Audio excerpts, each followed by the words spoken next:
Welcome to our channel ATN news Bangla.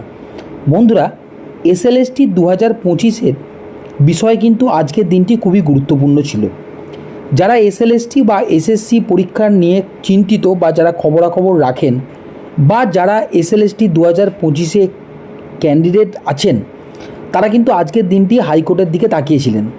কারণ আজকে কিন্তু এসএলএসটিতে সংক্রান্ত অনেকগুলি মামলা লিস্টেড ছিল, আগে থেকে মেনশন করা ছিল, কিন্তু তারপরেও সেই মামলাগুলো শুনানি হলো না। কেন শুনানি হলো না তার অনেক কারণ থাকতে পারে। তো এই বিষয়ে মাননীয় আইনজীবী ফিরদৌস শামীম মহাশয় কী মন্তব্য রেখেছেন সেটিও একটু শুনে নেওয়া যাক। অমৃতা সিনহার আদালতে সেকেন্ড এসএলএসটির অনেক মামলা ছিল, কিন্তু এসএসসির পক্ষ থেকে যিনি আইনজীবী তিনি 2 সপ্তাহ সময় চেয়ে নেন। ফলে 2 সপ্তাহ পরে অর্থাৎ 3 তারিখ, আগামী 3 তারিখ মামলাগুলো লিস্টে আসবে। দেখুন, আপনারা জানেন 10 নম্বর সহ reservation, after expiry of the panel, EWS, বিভিন্ন সমস্যা নিয়ে মামলা অলরেডি পেন্ডিং। অন্যদিকে যে সেকেন্ড এসএলএসটি 2025, যেটা তার একটা নির্দিষ্ট ডেডলাইন রয়েছে। তার কারণ হচ্ছে সুপ্রিম কোর্ট নির্দিষ্টভাবে বলে দিয়েছেন যে যারা এই সার্ভিস করছেন তাদের কতদিন পর্যন্ত সার্ভিস করতে পারবেন, সার্ভিস রিলেটেড। ফলে সেই সময়ের মধ্যে কমপ্লিট করতে হবে। তাদের সার্ভিসের বিষয় রয়েছে, যারা সার্ভিস কন্টিনিউ করছেন। ইন দ্য মিনওয়াইল আবার আরেকটা সমস্যা সেটাও ক্রিয়েট হয়েছে, সেটা হচ্ছে ডিউ টু ওবিসি। কলকাতা হাইকোর্টের ডিভিশন বেঞ্চ যখন রায় দিল, সেই রায়ে কতগুলো এক্সেপশন রেখেছিল। কারণ যারা এই বলতে পারেন যে সাবসিকুয়েন্ট যে ইনক্লুশন হয়েছিল, যে ক্লাস অফ সিটিজেনরা যারা ওবিসি হিসেবে, তাদের সার্টিফিকেট বাতিল করলেও সেই সার্টিফিকেট নিয়ে বেনিফিট পেয়ে চাকরি পেয়েছেন তাদের এক্সক্লুড করেছেন, অর্থাৎ তাদের সার্ভিস ইনট্যাক্ট থাকবে। যাদের যে নিয়োগ প্রক্রিয়া চালু হয়ে গেছিল তারা সার্ভিস পাবেন বা তাদের সার্ভিস ইনট্যাক্ট থাকবে যদি ইন দ্য মিনওয়াইল পেয়ে থাকেন। কিন্তু যেগুলো পরবর্তীতে সাবসিকুয়েন্ট সেটা কিন্তু প্রোটেক্টেড নয়।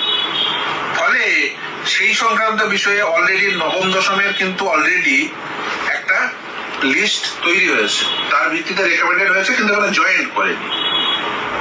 তাহলে সেই লিস্টের কি হবে এই প্রশ্ন থাকছে।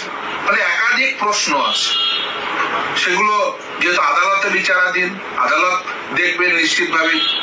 এবং আদালত যেহেতু সময় চেয়েছেন আগামী 2 সপ্তাহ, তাই 3 তারিখে অন্যান্য সমস্ত মামলাগুলো আসবে 10 নম্বর সহ। যেখানে ওই 10 নম্বর দেওয়া, এক্সপিরিয়েন্সের 10 নম্বর দেওয়া, সেটা সাংবিধানিক ভাবে বৈধ কি বৈধ না সেটা যাচাই হওয়া। এটা দেখুন, এর আগেও এক্সটেনশন হয়েছে, ফলে এক্সটেনশনটা খুব বেশি অসুবিধা হবে বলে মনে হয় না, কিন্তু সেটা অন্য বিষয়।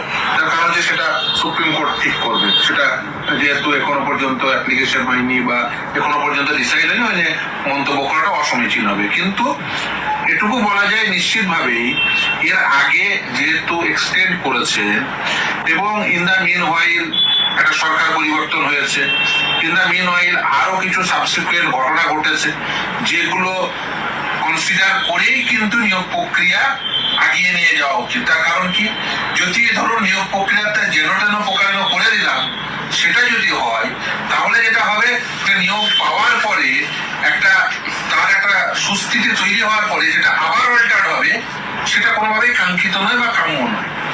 সেই জন্য সমস্ত জিনিসটা দেখে বুঝে নিয়ে একটি নির্দিষ্ট ডিসিশন নিয়ে তার ভিত্তিতে এগিয়ে যাওয়া, সেটা সমীচীন কাজ, সেটা বুদ্ধিমানের কাজ। কিন্তু হঠাৎ করে অল অফ দ্য সাডেন আমি একটা ডিসিশন নিয়ে নিলাম যে এই একে ঢোকাতে হবে বা ওকে বের করতে হবে, এরকম কোনো কিছু ওই অল্প সময়ের মধ্যে ডিসিশন নেওয়া, সেটা কাঙ্ক্ষিত নয়।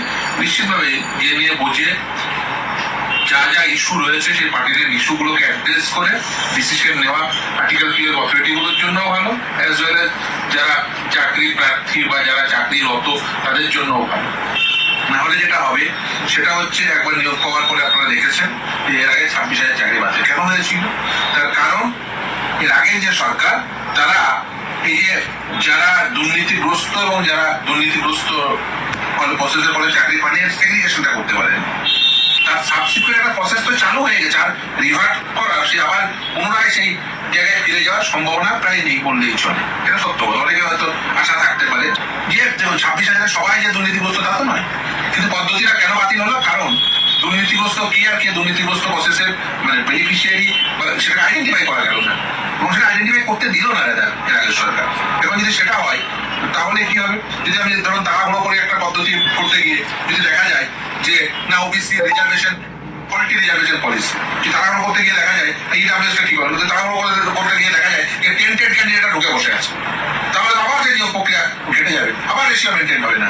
ফলে এই যে বিষয়গুলো আছে সেগুলোকে সবগুলোকে কনসিডার করে একটা ডিসিশন নেওয়াটা সেটা যুক্তিযুক্ত কাজ, না হলে কিন্তু আবার সেই সমস্যায় পড়তে হবে।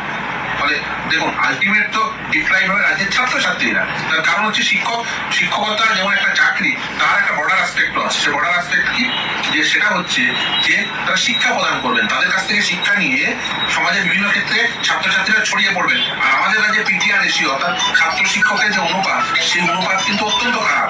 এখানে কিন্তু এই যে পরিমাণ ছাত্র রয়েছে সেই পরিমাণ শিক্ষক নেই। অনেক স্কুলে দেখবেন একজন শিক্ষক, দুজন শিক্ষক, পাঁচজন শিক্ষক, বিশেষ করে প্রান্তিক স্কুলগুলো, গ্রামের স্কুলগুলো শিক্ষক প্রায় শিক্ষক শূন্য হয়ে যাচ্ছে স্কুলগুলো। তাহলে সেই ডিসিশনগুলো নেওয়া অত্যন্ত জরুরি। তো বন্ধুরা দেখলেন ফিরদৌসবাবু কি বললেন। তো ফিরদৌসবাবুর যে বক্তব্য, তিনি এই মুহূর্তে একজন বিশিষ্ট আইনজীবী হিসাবে প্রতিষ্ঠিত এবং সুপ্রিম কোর্টের এসএলএসটি মামলা বা এসএসসি 2016 মামলা তিনি প্রথম থেকে মামলাটিকে ফলো আপ করছিলেন এবং বিভিন্ন মন্তব্য করেছিলেন এবং নিজেও মামলার তিনি লড়েছিলেন। এবার তার এই বক্তব্য থেকে যেটুকু পরিষ্কার সেটা হচ্ছে যে ডিলেড মানেই যে ডিনায়েড সেটা কিন্তু নয়।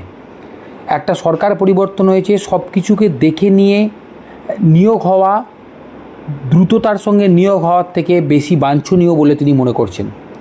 কারণ এখন অনেকগুলো এসএলএসটি সংক্রান্ত মামলা হাইকোর্টে শুনানি চলছে, যার মধ্যে 10 নম্বরের মামলা রয়েছে এক্সপিরিয়েন্সের, যার মধ্যে ওবিসি মামলা রয়েছে, যার মধ্যে এসএলএসটি 2025 রুলের যে একটা মামলা সেটা রয়েছে, আরও অনেক ধরনের মামলা রয়েছে। তো সেই মামলাগুলোর শুনানি চলছে। তা এই মুহূর্তে এসএসসি নিয়োগ হয়তো কিছুটা দেরি হবে এবং এক্সটেনশন আবার সরকার চাইবে, এরকমটা যেমন ভাবা শুধু হচ্ছে না, এটাই হয়তো বাস্তব হতে চলেছে বলে অনেকেই মনে করছেন এবং হয়তো হবেও। কারণ আর সময় বেশি দিন নেই, আগস্ট মাস অলরেডি চলে এসছে। তো এই ব্যাপারগুলোর ওপর ভিত্তি করে সরকার সব কিছুকে দেখে নিয়ে আর্টিকেল 12 যারা অথরিটি আছেন সেই অথরিটিরা সব কিছুকে বিচার বিবেচনা করেই নিয়োগ করবেন, এই ব্যাপারটা তিনি বলতে চাইলেন। তো আজকে এ পর্যন্তই, ধন্যবাদ। পরের ভিডিওয়ে আমরা এ বিষয়ে আরও আপডেট দেওয়ার চেষ্টা করব। চ্যানেলের দেওয়া তথ্য ভালো লাগলে আপনারা চ্যানেল সাবস্ক্রাইব করতে পারেন। Thanks for watching the video.